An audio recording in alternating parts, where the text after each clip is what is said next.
সবাইকে নমস্কার। আমি এখন যাচ্ছি একটু কারণ বাজার হালকা পাতলা টুকিটাকি কেনাকাটা করতে। আজকে আমার চ্যানেলে এই প্রথম একটা রান্নার ভিডিও করব। আশা করি আপনারা সবাই উপভোগ করবেন।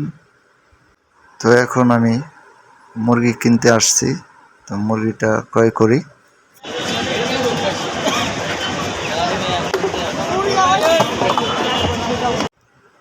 আসছি পোলাওয়ের চাল কিনতে।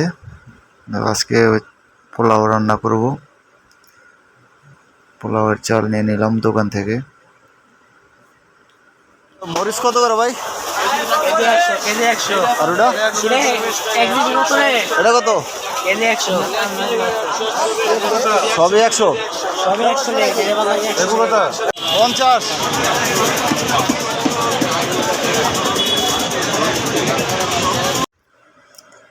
আমি বাজার থেকে নিয়ে আসলাম চাল, মুরগি, শসা, তারপর কাঁচামরিচ, জিরা, গরম মশলা।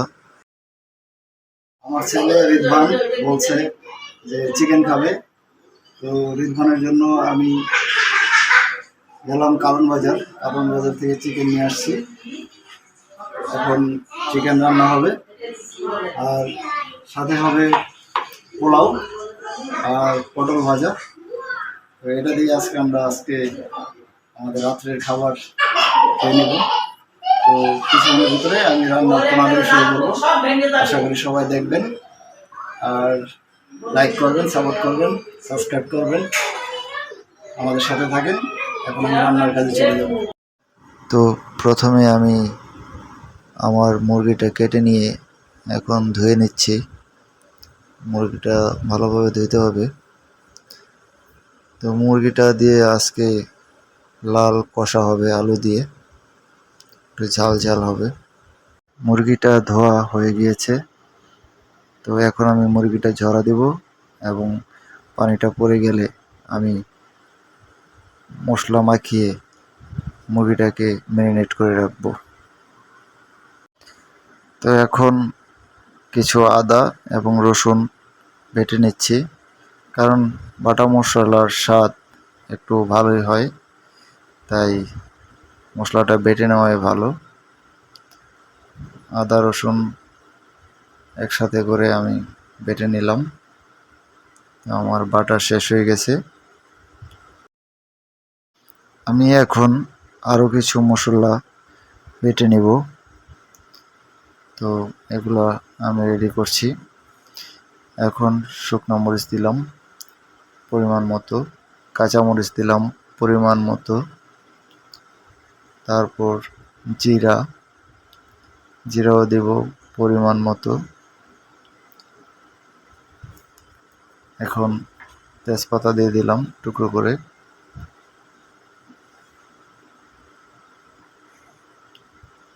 এগুলা এখন আমি বেটে নিব। সব একসাথে বেটে নিলে এটার একটা ঘ্রাণ আসবে, টেস্ট আসবে। তো আমার মশলা বাটা হয়ে গিয়েছে।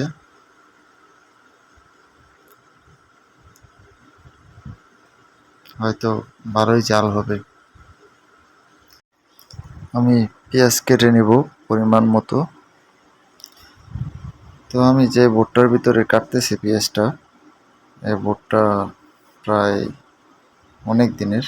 আমার ব্যাচেলর লাইফ থেকে আমি এই বোটটা ইউজ করি, তখন একা সংসার ছিল। আলু কেটে নিচ্ছি আমি। আলু মুরগির ভিতরে না দিলে আবার টেস্ট হবে না। তো এখন আমি আমার রান্নার প্রণালী শুরু করব। পেঁয়াজ দিয়ে দিলাম মুরগির ভিতরে, তারপর দিলাম আদা পরিমাণ মতো দিয়ে দিয়েছি। এখন আমি দেব তেজপাতা, তারপর দিলাম স্টার মশলা, এখন দেব গরম মশলা,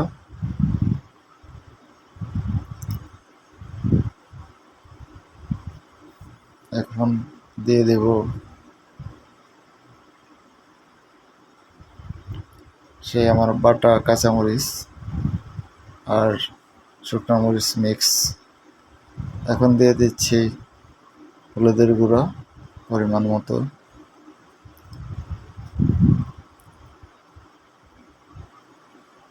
এখন দিচ্ছি মরিচের গুঁড়া,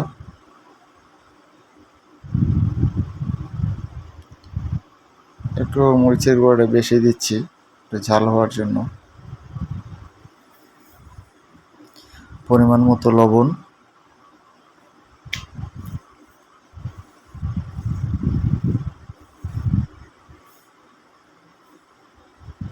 এখন দিয়ে দেব তিল সয়াবিন তেল। আমি কারো অ্যাড করছি না, যেহেতু আমার কাছে তিল সয়াবিন তেল আছে সেটাই বলতেছি। তো এখন আমি এটাকে মাখিয়ে নিব, তারপর কিছুক্ষণ ম্যারিনেট করে রাখবো।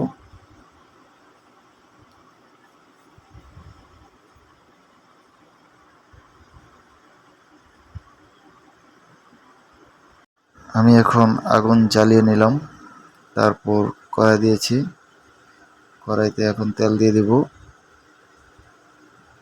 আমি মাংসের ভিতরে তেল দিয়েছি, এখানে একটু অল্প করে তেল দিলাম, কিছু পেঁয়াজ কুচি দিলাম। পেঁয়াজ কুচিটা আমি একটু বেরেস্তা করে নেব, একটু ঘ্রাণ আসবে। সাথে দুটা তেজপাতা দিয়ে দিলাম। এখন আমার সেই কাটা আলুগুলা এই পেঁয়াজের সাথে একটু ভেজে নেব। পেঁয়াজটাও বেরেস্তা হয়ে গিয়েছে, আলুটাও ভাজা হয়ে গিয়েছে। এখন দিয়ে দেব মাংস, ম্যারিনেট করে রেখেছিলাম কিছুক্ষণ। মাংসটা আমি সম্পূর্ণ দিয়ে দিলাম।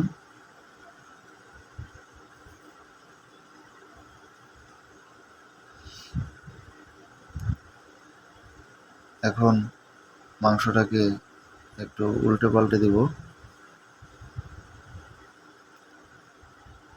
পানি ছাড়াই রান্না করতেছি। এখন সুন্দর একটা কালার এসে গেছে।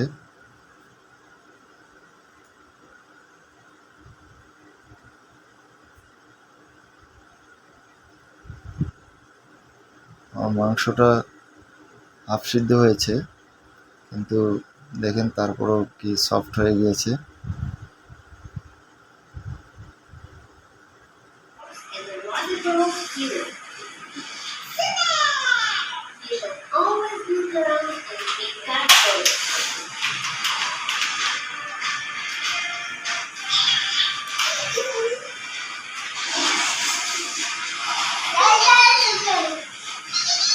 মাংসটাকে আবার একটু নাড়া দিয়ে দিব। তো এই যে মাংসের ভিতরে মুরগির পা, এটা নিয়ে অনেক ইতিহাস। একসাথে অনেকজন বসলে তখন কে পা খাবে ওটা নিয়ে চলে কারাকারি। আলুটাও সিদ্ধ হয়ে গেছে।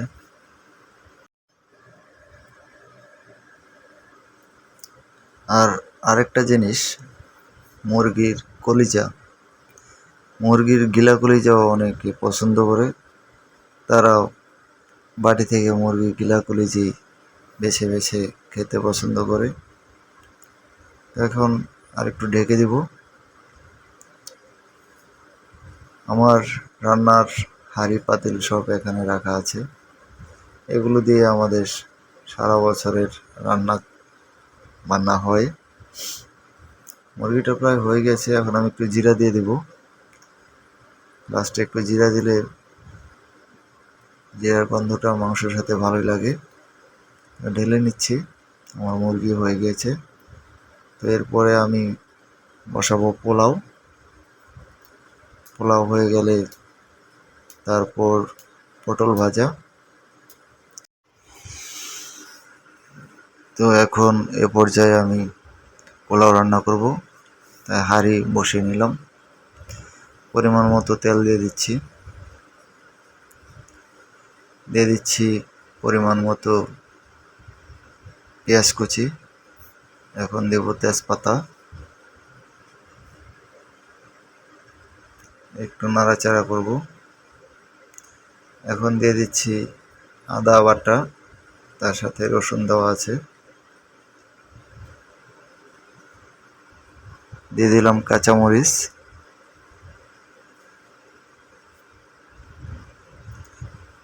এখন দিয়ে দিলাম পোলাও চাল, এটা ধুয়ে ঝরা দিয়ে রাখছিলাম।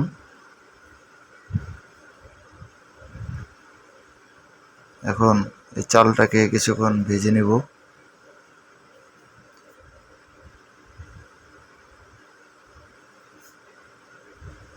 পরিমাণ মতো লবণ দিয়ে দিলাম। চালটা একটু ভালো ভাজা হলে ভালো হয়, ভাতটা একটু শুকনো শুকনো হয়, ভিজাটা কম হয়।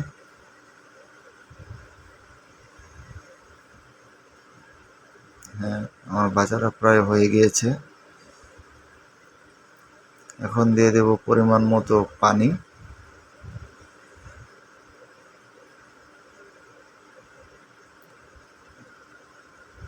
এখন দিয়ে দেব 1 প্যাকেট গরুর দুধ। ছোট প্যাকেটের 1 প্যাকেট নিয়ে আসছি, কারণ আমার পোলাও বেশি না, 1 কেজি চালের। তো গরুর দুধটা মিশিয়ে দিলাম। এখন দিয়ে দিব 2 চা চামচ চিনি। চিনিটা দিলে পোলাওর স্বাদটা একটু আসে।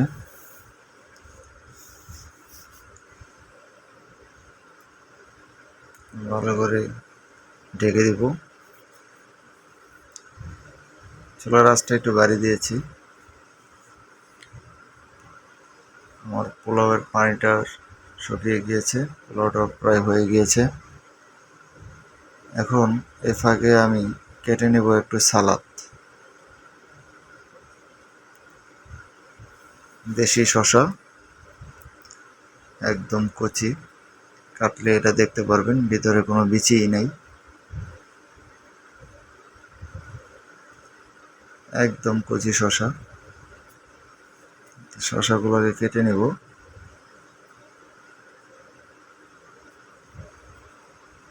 আমার শসা কাটা হয়ে গেছে। এখন পেঁয়াজ কাটবো।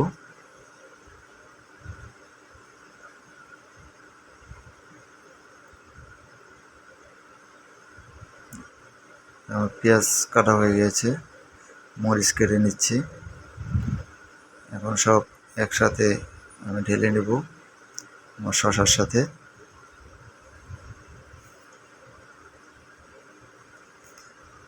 আমি ঢেলে নিয়েছি।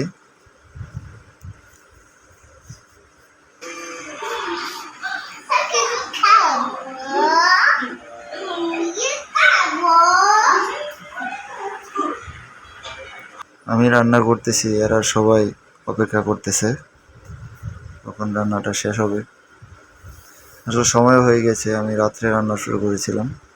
দেখেন আমার রান্না হয়ে গেছে, পোলাও, মুরগি, সালাড আর পটল ভাজা। সালাডটা এখন মিক্স করে নেব। পটল ভেজে নিয়েছি এভাবে।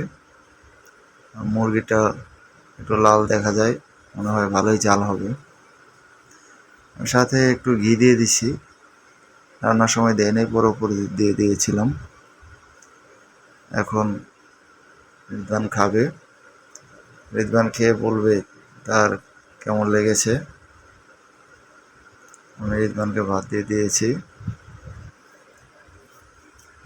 এবং রিদওয়ানকে মাংস দিচ্ছি।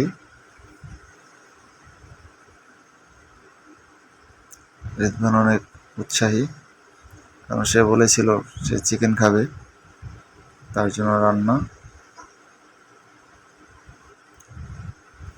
ঝাল হয়েছে, খেতে পারবে কিনা জানি না। কিছু বলতেছে না। ওহ, সে লাইক দিয়েছে। আমার ছেলে লাইক দেওয়া মানে আমার রান্না ভালো হয়েছে, যে যাই বলুক। এখন আমরা বাপ ছেলে খেয়ে নিলাম। তো সবাইকে ধন্যবাদ। আমার এই ভিডিওটা যদি ভালো লাগে আপনাদের, আপনারা লাইক করবেন, কমেন্টস করবেন, সাবস্ক্রাইব করবেন এবং আমাদের সাথে থাকবেন। আপনারা যদি সাথে থাকেন তাহলে আমরা ভালো ভালো ভিডিও উপহার দিতে পারবো। সবাইকে tata, bye bye, see you.